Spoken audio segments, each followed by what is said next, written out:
দিদি ভিক্ষা দেবেন? ইস রে, কি গরিব ভিখারি, 200 টাকা দিলে হবে? হ্যাঁ হবে। আমার কাছে তো 500 টাকা ভাগানি নাই, সবাই বেরোলাম ভিক্ষা করতে। এই লেবার, 500 টাকাটা ভাঙিয়ে নিয়ে আসো তো। দিদি আমাকে লেবার বলবে না, হাফ মিস্ত্রি বলবে। আচ্ছা, আপনি স্ত্রী টাকাটা ভাঙিয়ে নিয়ে আসো তো। আরে দিদি, আপনি আমার লেবারটাকে পাঠিয়ে দিলেন, এবার আমার মশলা মাখাবে কে, আমার ইট টানবে কে? দাদা আমি করবো, আমি করবো। নে ইট তোল, এই, এই, যা বাড়ি চল গা, যা।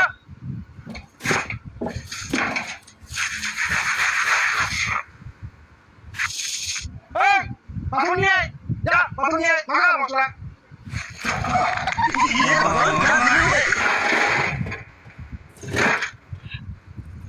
ভিক্ষা হয়ে আসলো, এখনো টাকাটা ভেঙে নিয়ে আসলো না। এই, এই, দাদা কোথায়